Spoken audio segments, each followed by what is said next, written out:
Саламатсыздарбы, құрметті оқырмандар. Есімім Дылмұрат, математика пәнінің мұғалімі боламын. Бізде бүгін бір олимпиада есебі, яғни 0 мен плюс шексіздік аралығындағы ең кіші мәнін табуымыз керек берілген функцияны. Үш түрлі әдіспен есепті талдайын деп отырмыз. Бірінші әдіс, яғни 10-11 сынып оқушыларына ыңғайлы деп ойлаймын. ұбт-ға дайындалып жүрген оқушылар үшін. Яғни функцияның ең кіші мәнін минимум кризистік нүктесін табу арқылы зерттейін деп отырмыз. Бұл жерде функцияның туындысына бұның v-ға қатынасы формуласын жаздым. Енді осы формуланы дұрыс қолданайық. U деп отырғанымыз бөлшектің алдында тұрған өрнек, v деп алып отырған өрнегіміз бөлшектің бөлімінде тұрған өрнек. Бұл v, ал төбедегісі ол. Алдында u. Так, u-дан штрих, u штрихіміз, яғни 4-ті алдына түсірдік, 4х куб, плюс 6 мен 2-нің көбейтіндісі 12х, және 1-дің туындысы 0 болып кетеді, тұрақты санның туындысы, және көбейтеміз, v деп отырғанымыз мынау, берілген формула арқылы тауып тұрмын. Так, енді v штрихіміз, яғни 3 алдына түседі, 3х квадрат, x-тің туындысы 1, және u-ды жаздық, бөлшектің бөлімі v квадрат жаздым. Енді жазғаннан кейін бөлшектің алымын ықшамдайын. Ықшамдау үшін көп мүшеге көбейтейік. 4х кубты x кубқа көбейтсек, 4х-тің 6 дәрежесі. Және x-тің кубын 12х-ке көбейтсек, 12х-тің 4-ші дәрежесі. Осылай көбейтіп шығайын. Так, сол кезде бізде берілген көп мүшемізде байқасақ ықшамдалатын ұқсас мүшелер бар. 3х-тің 6 дәрежесі мен 4х-тің 6 дәрежесі ықшамдалып кетеді. Бұл жерден x-тің 6 дәрежесі, x-тің 4 дәрежесі мен x-тің 4 дәрежесін қоссақ 19, x-тің 4 дәрежесі, так, бұл жерде 16, x-тің 4-ші дәрежесі.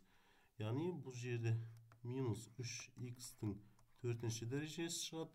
Және 6x квадрат пен 3x квадратты қосатын болсақ, 9x квадрат, бұл ықшамдалады 12x-тің квадраты мен, яғни плюс 3x квадрат минус 1. Бұл нәрсе қысқаша көбейту формуласы. Байқасақ, екі санның айырымының кубы. a минус b-нің кубы. a куб минус 3av a квадрат v плюс 3av квадрат минус v куб деген. a деген элементтің орнында x-тің квадраты тұр. Бізде v деген санның орнында бізде 1 деген сан тұр. x квадрат минус 1-дің 3 дәрежесі. Егер осы көбейткішті орындасақ, теңдік орында. Так, енді сол нәрсені жазайын. Так, жазайық. Так, бұл жерден енді функцияны туындысына ең кіші мәнін және ең үлкен мәнін табайық. Функциямыз 0-ден плюс шексіздік арасында 0-ден 1-ге дейін функциямыз кемелі функция, және 1-ден плюс шексіздікке дейін өспелі функция. Яғни бұл дегеніміз 1 деген нүктеде функциямыз кризистік нүктені қабылдайды. X тең 1 болған жерде ең кіші мәнді қабылдайды. Яғни функциямыз 0-ден 1-ге дейін аралықта кемейді. Так, 0 мен 1 аралығында. Және 1-ден плюс шексіздікке дейін функциямыз өспелі. Яғни ең кіші мәнді 1 деген нүктеде қабылдайды, және 1 деген санды қойып шығайын x-тің орнына берілген функцияға. Және бұл дегеніміз 6, 8 бөлінген 2, яғни функцияның ең кіші мәні 4 екенін көруге болады. Енді екінші әдіс, ол туындыны білмейтін оқушыларға да ыңғайлы. Каши теңсіздіктерінің көмегімен осы функцияның ең кіші мәнін тауып берейік. Яғни каши теңсіздіктерін қолдану арқылы мен бұл жерде байқауға болады x 0-ге тең емес екенін. Яғни жақшадан қарасақ x тең емес 0 екені белгілі. Егер 0 тең болатын болса, онда тік жақша болатын еді. Енді соны пайдаландым да x квадратқа бөлшектің алымын және бөлімін x квадратқа бөліп жібердік. X квадратқа бөлшектің алымын және бөлімін. Сол кезде бізде пайда болады 3x-тің кубы мен x квадрат ықшамдалатын болса x шығады. X пен x-тің квадраты ықшамдалған кезде 1 бөлінген x шығады. Енді алымы x-тің 4 дәрежесін x квадратқа бөлгенде x квадрат қалады. 6x квадратты x квадратқа бөлген кезде 6 және 1 бөлінген x квадрат. Осылай шықты. Енді мен бұл жерде бір тактика пайдаланып кетейін.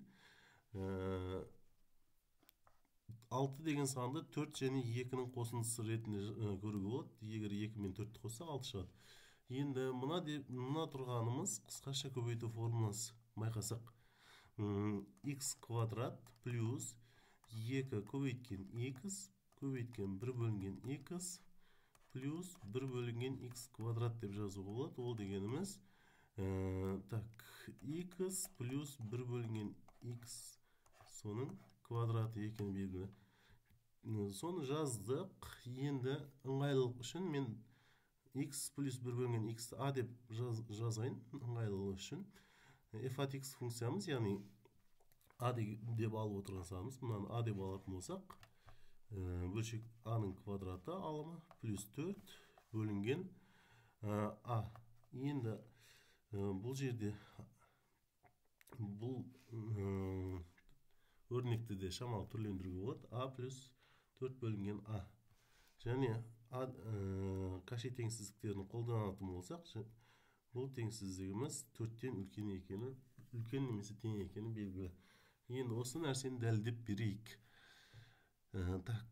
Мынандай нәрсе бар. Екі санның арифметикалық ортасы, оның геометриялық ортасынан үлкен немесе тең деген. Яғни теңсіздіктің екі жағына екі санды көбейтетін болсақ, a плюс b үлкен немесе тең 2 турасында a көбейту b. Енді осы нәрсені пайдаланайын, екі санды жазайық. Мына алып отырған a деп алып отырған санымыз a, b деп алып отырғанымыз 4 бөлінген a. b деп алып отырғанымыз ол үлкен немесе тең 2ab дегенді жазайық. Бұл жерде a мен a ықшамдалып кетеді. 4-тен түбірден 2 шығады. a мен a ықшамдалса, 4-тен 2 шығатын болса, бізде берілген өрнегіміз 4-тен үлкен немесе тең екенін дәлелдедік. Енді біз функцияның ең кіші мәні 4 екенін жазуға болады. Және ол қай нүктеде қабылдайтынын табу керек болса, біз Каши теңсіздігінің қасиетін тағы пайдалануға болады. Яғни a мен b деген элементтер тең болатын болса, ол кезде теңдік орынды, яғни 4 деген мәнді қабылдайды. a деп алып отырған санымыз a, v деп алып отырғанымыз 4 бөлінген a. Осы екеуін теңестіру арқылы a тең 2 екені белгілі. a минус 2 дегеніміз берілген интервалда жатпайды. Сол үшін a тең 2 деген a-ның орнына 2-ні қойып, берілген x-ті табуға болады. X-ті теңдеудің екі жағына көбейтетін болсақ, бізде осындай теңдеуіміз түрленеді, және оны 2x-ті минус таңбасымен өткізіп, көбейткішке жіктеу арқылы x тең 1 екені шығады. Енді екінші әдісіміз осы, екінші тәсіліміз. Үшінші тәсіл одан да керемет тәсіл, ол ыңғайлы. Мен үшін қарайық. f от x функциямыз берілген, сол 4-тен үлкен немесе тең екенін дәлелдеп берейік. Эквивалент теңдеулердің теңсіздіктердің қасиетін пайдалану арқылы. Берілген өрнегіміз 4-тен үлкен немесе тең. Оны қалай дәлелдейміз? Бізде x куб плюс x-іміз ол теріс таңба емес, 0 мен плюс шексіздік аралығында оң мәнді қабылдайды. Сол үшін теңсіздіктің екі жағына x куб плюс x деген санды көбейте аламыз. Көбейткенде таңба өзгермейді. Енді 4x кубты және 4x-ті минус таңбасымен өткізейік. теңсіздіктің сол жағына. Және бұл дегеніміз, егер еске түсіретін болсақ, қысқаша көбейту формуласы x минус 1-дің 4-ші дәрежесі. Жұп дәрежеден әр уақыт оң сан шығады, 0-ден үлкен немесе тең. Сонымен теңсіздікті дәлелдедік. Яғни функцияның ең кіші мәні 4 екенін дәлелдеп бердік. Яғни бізге берілген функциямыз, осы функция ең кіші мәнді 4 деген нүктеді қабылдайды, графасын сызғанымыз. Және ол дегеніміз 1 деген нүктеде ең кіші мәнін қабылдайтынын көрсеттік. Тыңдағандарыңызға рахмет. Сұрақтар болса комментарийда күтеміз. Қай әдіс тәсілдер ұнаған комментарийда қалдырайық, лайк басып қолдау көрсетіп отырайық. Рахмет.